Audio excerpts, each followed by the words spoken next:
하나님의 말씀 마태복음 2장 1절에서 12절 말씀을 찾으셨으면 함께 봉독합니다.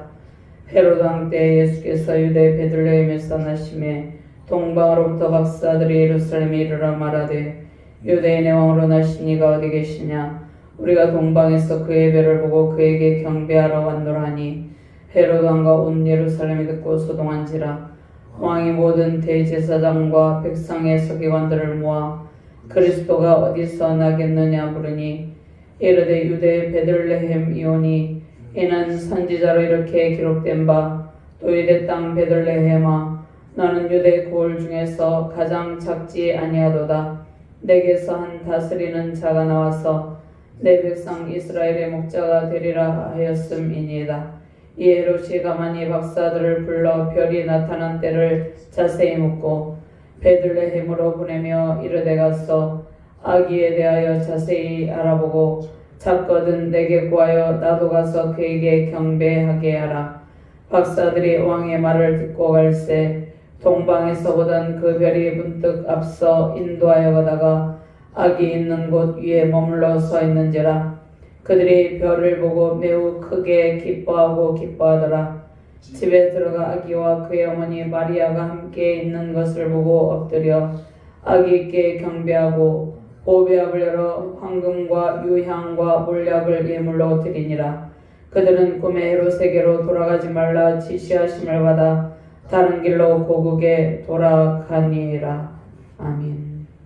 베들레헴 에브라다야 너는 유다 족속 중에 작을지라도 이스라엘을 다스릴 자가 내게서 내게로 나올 것이라. 그의 근본은 상고의 영원에 있느니라. 아멘. 하나님 감사합니다.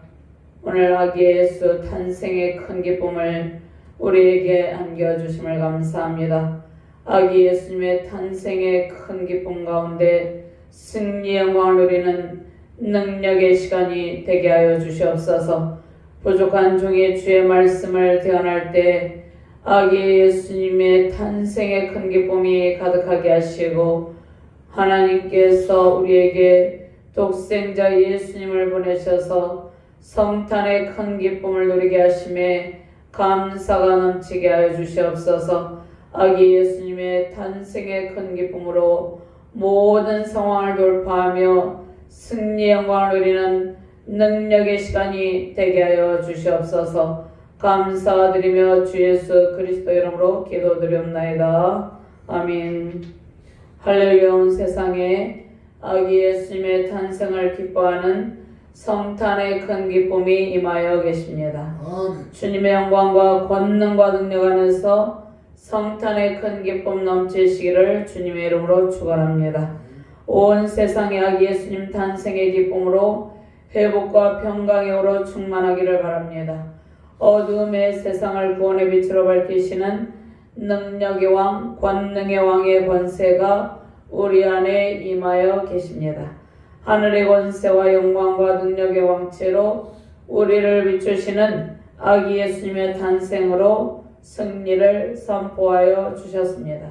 모든 어둠의 권세는 떠나갈지어다 선포하시기를 바랍니다. 모든 흑암의 권세가 사라지고 갇힌 자, 억눌린 자들이 주의 영광의 빛으로 풀어지는 역사가 성탄의 기쁨 속에 이루어지기를 바랍니다. 갇힌 자가 풀려나오고 눌린 자들이 자유함을 누리는 은총의 날들이 지속이 되기를 바랍니다.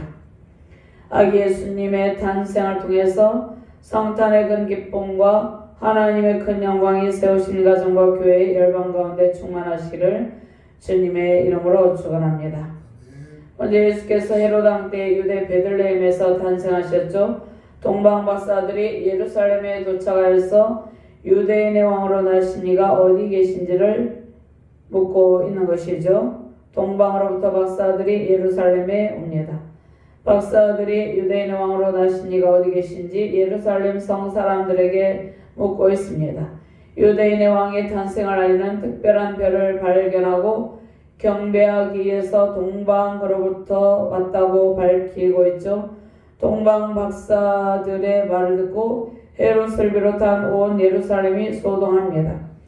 헤롯이 아기 예수님을 미래 정적으로 간주하여서 해치려고 음모를 꾸미는데 하나님께서 지켜주시죠. 헤롯이 대제사장과 서기관들을 소집하여서 아기 예수를 해치기 위해서 음모를 꾸미는데 그리스도가 어디서 날 것으로 예언 또는 예상되는지를 질문합니다. 그런데 대제사장들과 서기관들이 아기 예수님이 미가서 5장 2절 말씀을 근거로 유대 땅 베들레헴에서 날 것이라고 알려주죠. 헤롯이 동방박사들을 불러서 자세히 그리스도의 탄생 시기를 알기 위해서 별이 언제 나타났는지를 질문을 합니다. 그 후에 박사들을 베들레헴으로 보내면서 자기도 경배하고 싶다고 이야기를 하죠. 근데 헤롯은 아기 예수님께 경배할 마음이 전혀 없는 것이죠. 아기 예수님을 찾아서 죽이려는 악한 마음을 가지고 아기 예수님께 경배하고 싶다는 교실로 그 아기를 찾거든 자기에게 알려달라고 합니다. 동방 박사들이 또다시 예수님의 탄생을 알리는 징표의 별의 인도를 받아서 아기 예수님께서 계신 곳에 도착을 하게 됩니다. 자, 박사들이 베들레헴으로 길을 떠날 때 그들이 동방에서 보았던 징표의 별이 그들을 앞서 인도하여서 아기가 있는 곳 위에서 머물죠. 9절 말씀에 동방 박사들이 그 별을 다시 발견하고 매우 기뻐하였습니다. 동방 박사들이 아기 예수님에게 유대인 왕 곧 미래 메시아로서 아기 예수님에게 경배를 합니다. 황금과 유향과 몰약을 예물로 드리는데 동방 박사들이 아기 예수님 앞에 엎드려 경배하면서 황금과 유향과 몰약을 예물로 드렸습니다. 동방 박사들이 자기 나라로 돌아가게 되는 것이죠. 그런데 경배를 마치고 유대의 베들레헴에 머물 때 꿈을 통해서 하나님께서 동방 박사들에게 알려주시는 것이죠. 헤롯 왕에게 돌아가지 말고 헤롯 왕에게 가면 어떻게 되겠습니까? 동방 박사들도 죽게 되고 아기 예수님도 죽게 되겠죠. 헤롯 왕에게 돌아가지 말 것을 지시하고 헤롯이 땅을 뺏어 다른 길로 자기 고국으로 돌아가라고 지시하여서 돌아가게 됩니다.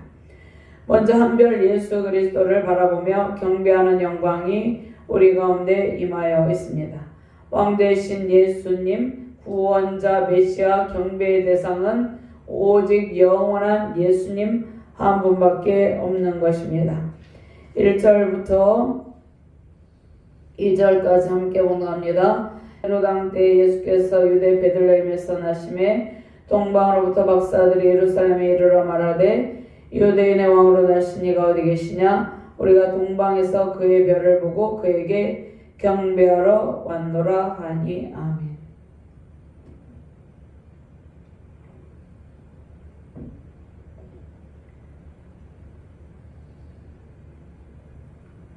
자, 예수님의 탄생에 대한 예언의 말씀이 이사야 7장 14절 말씀에도 있지만 미가서 5장 2절 말씀에도 예수님의 탄생에 관한 예언의 말씀이 있습니다.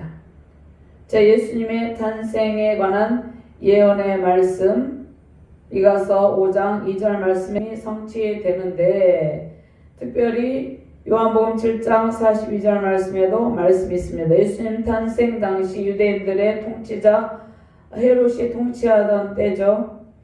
예수 그리스도의 족보와 탄생 과정이 나와 있고 동방 박사들의 아기 예수 경배와 예수님이 헤롯의 위협을 피해서 애굽으로 피신하게 되고 헤롯의 베들레헴 유아학살 사건과 또 나사렛 기양의 사건이 있습니다. 예수님의 탄생에 대해서 기뻐하는 사람들과 배척하는 사람들이 나타나죠. 예수님 탄생 당시 유대인들을 통치하고 있던 왕 헤롯 대왕은 BC 4년 4월 11일에 죽게 된 것이죠. 예수님의 탄생은 헤롯 대왕이 생존해 있을 때였습니다. 예수님의 탄생 당시 동방에서 온 사람들은 마고스인데 학자로서의 박사를 의미하는 것이 아니라 마고스는 꿈을 해모할 수 있다고 생각되는 신비한 지식을 가진 사람들을 의미하고 있습니다. 그리고 별을 보고 찾아온 천체를 관측하여서 지상의 일을 예측하는 사람, 점성술사라고 볼 수 있죠. 마고스는 구약성경 다니엘 2장 2절에서 10절에서만 등장을 하는데, 자, 마고스의 어원은 이데하다는 뜻입니다. 우월한 지식을 가진 사람, 동방의 현자, 점술가 등을 가리키는 단어가 되는 것이죠. 동방은 바벨론을 가리킬 수도 있고 아라비아, 시리아 사막일 수도 있습니다. 페르시아 또는 바벨론 지역에서 왔다고 볼 수도 있습니다.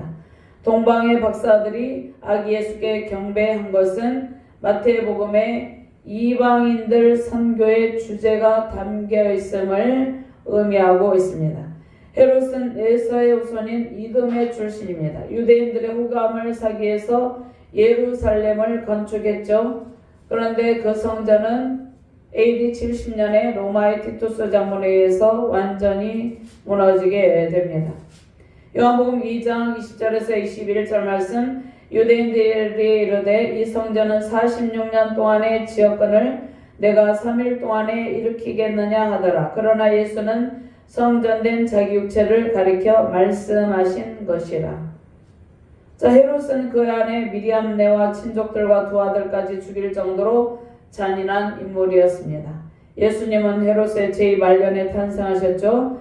북이스라엘 왕국과 남유다 왕국에 멸망한 이후에 그들이 아수르와 바벨론 등의 포로로 터지게 되었고, 그들을 통해서 이방인들에게 구약의 예언의 말씀이 알려졌다고 볼 수 있습니다. 자, 예수님께 경배하러 온 박사들은 점성학적 지식을 가지고 있었고, 유대교 전통과 예언을 연구를 통해서 유대 땅에 위대한 인물의 탄생을 예측하고 예루살렘을 찾아왔다고 볼 수 있습니다. 자, 민수기 24장 17절 말씀에 내가 그를 보아도 이때 일이 아니며 내가 그를 바라보아도 가까운 일이 아니로다. 한 별이 야곱에게서 나오며 한 규가 이스라엘에게서 일어나서 모압을 이쪽에서 저쪽까지 쳐서 무찌르고 또 셋의 자식들을 다 멸하리로다. 구약의 예언의 말씀이 성취되는 것이 이방인들에게까지 알려진 것을 볼 수 있죠. 유대인의 왕은 유대 민족만을 다스리는 정치적 왕이 아니죠. 온 인류에게 예수님이 영원한 메시아임을 알게 하십니다. 그리고 온 인류 가운데 영원한 메시아를 보내시고 메시아임을 알고 경배하기 위해서 이제 동방의 박사들이 먼 길을 통해서 찾아왔죠. 그러니까 아기 예수님은 유대인들의 메시아로서만 온 것이 아니라 온 인류를 구원할 영원한 메시아로서 이 세상에 오셨습니다. 아기 예수님의 탄생은 온 인류에게 구원의 큰 기쁨을 주는 소식이죠. 그러나 예수님을 배척하는 무리들은 점성술사의 말을 듣고 헤롯과 온 예루살렘이 소동합니다. 특별히 헤롯은 더욱더 격동하면서 유학살을 하면서 아기 예수님까지 해치려고 하는 것이죠. 예수님께서 헤롯의 가문이 아닌 곳에서 태어났다는 소식은 헤롯을 추종하는 자들에게는 정권의 교체를 의미하는 비극적인 소식이었습니다. 자, 그런데 반면에 악한 잔인한 헤롯을 싫어하는 사람들에게는 큰 기쁨의 좋은 소식이었습니다. 아기 예수님의 탄생의 소식이 어떤 자들에게는 비극의 소식이었고, 또 예수님을 기다리던 자들, 박해 가운데 있던 하나님의 백성들에게는 큰 기쁨의 소식이었습니다. 헤롯은 대제사장과 백성의 서기관들에게 예수님께서 탄생할 장소가 어디인지 질문을 하는 것이죠. 좋은 의미로 질문을 하는 것이 아니죠. 대제사장들과 서기관들은 예수께서 유대 땅 베들레헴에서 탄생하실 것이라고 대답하는 것이죠. 이 말씀은 이가 선지자를 통한 예언의 말씀의 성취입니다. 예수께서 메시아로 오심을 증언하는 말씀이죠. 베들레헴 에브라다에 너는 유다 족속 중에 작을지라도 이스라엘을 다스릴 자가 내게서 내게로 나올 것이라. 그의 근본은 상고의 영원에 있느니라. 아멘. 자, 참 목자로서 오신 예수 그리스도의 탄생에 대한 소식은 헤롯의 폭정에 시달리던 백성들에게는 소망과 기쁨을 안겨주는 반가운 소식이었습니다. 하나님께서 내 백성을 친히 통치하리라고 말씀하셨죠. 참 목자로서 그들을 목양하실 것을 선포하셨습니다. 사무엘하에 보면 전에 곧 사울이 우리의 왕이 되었을 때에도, 사무엘하 5장 2절 말씀에 전에 곧 사울이 우리의 왕이 되었을 때에도 이스라엘을 거느려 출입하게 하신 분은 왕이시었고 여호와께서도 왕에게 말씀하시기를 내가 내 백성 이스라엘의 목자가 되며 내가 이스라엘의 주권자가 되리라 하셨나이다 하니라. 오늘 6절 말씀에 유대 땅 베들레헴아 너는 유대의 고을 중에서 가장 작지 아니하도다. 내게서 한 다스리는 자가 나와서 내 백성 이스라엘의 목자가 되리라 하였음이니이다. 아멘. 미가서 5장 4절 말씀에 그가 여호와의 능력과 그의 하나님 여호와의 이름의 위엄을 의지하고 서서 목축하니 그들이 거주할 것이라. 이제 그가 창대하여 땅끝까지 미치리라. 아멘. 목자와 양 무리에게는 이스라엘 백성들뿐만 아니라 열방의 모든 민족이 포함이 되는 것이죠. 동방으로부터 온 이방인들은 예수 그리스도를 통한 구원의 복음이 열방의 모든 이방인들에게까지 편만하게 선포되고 적용될 것을 암시하고 있습니다. 베들레헴에서 유대를 다스릴 자가 나올 것이기 때문에 베들레헴은 유대 고을 중에서 결코 작은 성읍, 이 말씀은 중요하지 않은 성읍이 아니다라는 의미입니다. 가나안 남쪽 지역에 치우쳐 있던 베들레헴은 거주자가 1000명도 안 되었습니다. 소규모의 농업과 목축업만을 하는 매우 작은 고을이었습니다. 베들레헴이 정치적, 사회적, 경제적으로 규모도 작았고 이스라엘을 민족을 다스릴 자가 베들레헴에서 나셨기 때문에, 그러니까 베들레헴이 정치적, 사회적, 경제적으로 규모가 작았지만 이스라엘 민족을 다스릴 자가 베들레헴에서 나셨기 때문에 결코 작은 것이 아니란 말씀입니다. 이스라엘 백성들뿐만 아니라 온 세계 열방 가운데 하나님께서 자기 백성을 구원하실 메시아를 베들레헴에서 나게 하셨기 때문에 결코 작은 것이 아니라는 말씀을 하는 것이죠. 메시아로 오신 예수 그리스도는 백성들에게 생명의 양식을 주고 그들의 모든 삶을 주관하시고 돌보시는 선한 목자로 오신 분입니다. 예수님은 선한 목자로 양들을 위해서 목숨까지도 버리시고 사랑하셨죠. 요한복음 10장 10절 말씀에 도둑이 오는 것은 죽이고 도둑질하고 죽이고 멸망시키려는 것뿐이요 내가 온 것은 양으로 생명을 얻게 하고 더 풍성히 얻게 하려는 것이라. 그리고 15절 말씀에 아버지께서 나를 아시고 내가 아버지를 아는 것 같으니 나는 양을 위하여 목숨을 버리노라. 예수님은 선한 목자로 오셔서 예수님께서 사랑하는 양을 위해서 목숨을 버리셨죠. 십자가에서 못 박혀서 물과 피를 다 쏟으시고 십자가 구속사를 성취하셨죠. 사무엘하 5장 2절 말씀은 미가서 5장 4절 말씀의 예언의 말씀이 베들레헴에서 탄생하신 아기 예수님을 가리키죠. 구약에 기록된 예언의 말씀이 성취되므로 우리는 성탄의 큰 기쁨을 누리고 있습니다. 우리의 구원자 선한 목자이신 예수님의 돌보심과 목양으로 우리가 큰 기쁨과 영광을 누리며 살게 되었습니다. 성탄의 큰 기쁨과 성탄의 주인이신 예수님께서 주시는 은총으로 또 하나님의 영광 안에서 풍성한 은총 넘치시기를 주님의 이름으로 축원합니다. 두 번째로 예수님의 탄생을 통한 큰 기쁨을 누리는 주의 백성들입니다. 별을 보고 크게 기뻐하고 기뻐하더라고 말씀을 하고 있습니다. 10절 말씀 같이 봉독합니다.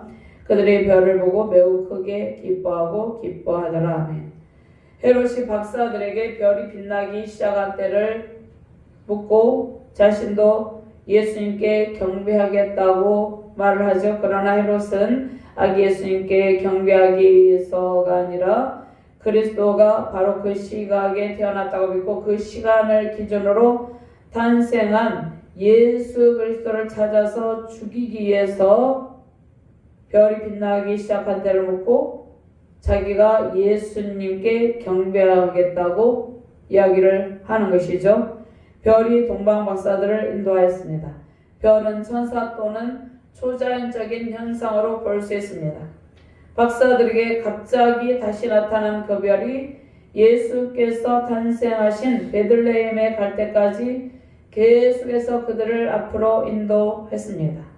박사들은 그들을 인도하는 별을 보고서 유대의 왕 메시아가 탄생했다는 사실을 확신하게 되었습니다.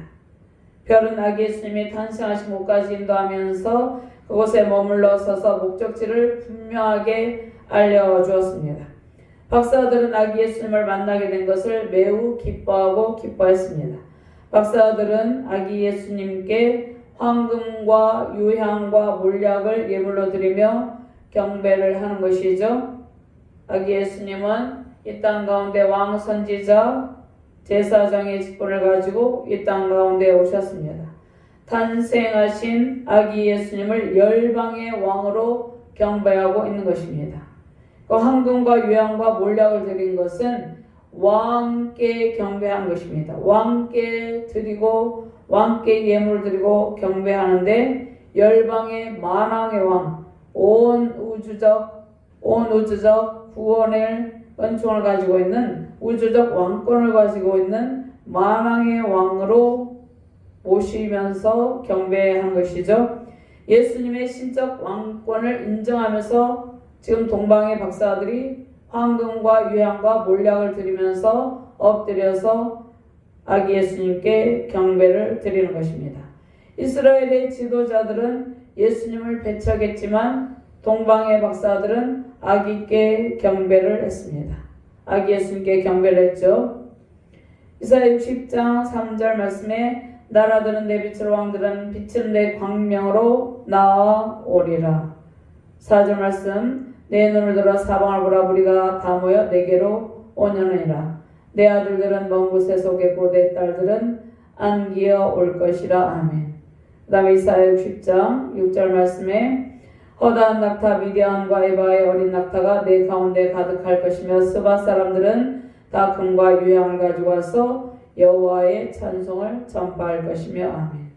황금은 예수님의 왕권, 우주적 왕권을 나타내고 권능의 왕, 만왕의 왕이심을 나타냅니다. 황금은 예수님의 왕권을, 유향은 신께 드리는 제의적 용도로 쓰이던 물질로 이제 예수님의 신성을 나타내고 있습니다. 몰약은 시체에 발라서 방부제로 쓰인다는 점에서 무엇을 암시하고 있습니까? 예수님의 순환과 죽음을 암시하고 상징하는 것으로 보고 있습니다. 요한복음 19장 39절 말씀에 일찍이 예수께 밤에 찾아왔던 니고데모도 몰약과 침량 섞은 것을 100리터쯤 가지고 온지라. 하나님께서 박사들에게 헤롯에게로 돌아가지 말라고 지시하셨습니다. 하나님께서 초자연적인 계시를 통해서 박사들 헤롯에게 다시 돌아가지 않도록 하심으로 아기 예수님을 보호하여 주셨죠. 박사들은 헤롯의 지시보다는 하나님의 지시에 순종하면서 하나님의 명령대로 다른 길로 가서 고국으로 돌아가게 되었습니다.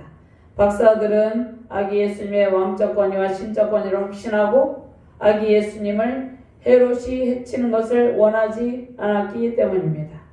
하나님께서 아기 예수님을 이 세상에 보내셔서 온 세상에 구원의 복음을 선포하셨습니다. 오늘날에도 예수님을 거부하는 당시 유대인들 같은 자들이 있죠. 예수님을 거부하는 예수님 탄생 다시의 유대인들, 대제사장 헤롯과 같은 자들이 있습니다. 예수님을 배척하는 대제사장, 서기관, 유대인들, 헤롯과 같이 그리스도를 미워하고 배척하는 자들이 현재도 있는 것이죠. 그런데 세상에서 주님을 미워하고 배척할지라도 우리는 성탄의 주인이신 아기 예수님을 만나서 기뻐하며 경배하는 삶을 살아가야 되는 것입니다. 아기 예수님을 경배하고 기뻐하는 이 일은 성탄절뿐만 아니라 우리가 영원한 천국에 갈 때까지 지속적으로 아기 예수님께서 이 땅에 오신 것을 기뻐하고 경배하는 삶을 살아가야 된다는 말씀이죠. 온 세상에 아기 예수님의 탄생 소식을 알리며 기뻐하고 또 기뻐하는 은혜를 주심에 감사가 넘치시기를 바랍니다. 멀리서 동방의 박사들이 와서 아기 예수님을 경배하였습니다. 예수님께 경배, 즉 예배를 드린 것이죠. 성탄의 주인이신 아기 예수님께 성탄의 큰 기쁨으로 예배하는 가정과 교회에 주님의 풍성한 은총이 넘치시길 바랍니다. 세우신 가정과 교회 나라와 민족 열방위에 아기 예수님의 탄생을 크게 기뻐하며 영광 가운데 경배하는 기쁨으로 충만하시기를 주님의 이름으로 축원합니다. 하나님 감사합니다. 아기 예수님께서 우리에게 오셨습니다. 성탄의 주인이신 아기 예수님께 우리가 엎드려 경배합니다. 아기 예수님께서 이 땅 가운데 오셔서 십자가 구속사를 성취하시고 우리를 구원하여 주심에 날마다 감사로 경배하며 믿음의 길을 걷게 하여 주시옵소서. 세우신 가정과 교회 가운데 성탄의 주인이신 아기 예수님의 탄생의 큰 기쁨이 흘러넘치게 하여 주시옵소서. 감사드리며 주 예수 그리스도 이름으로 기도드리옵나이다. 아멘.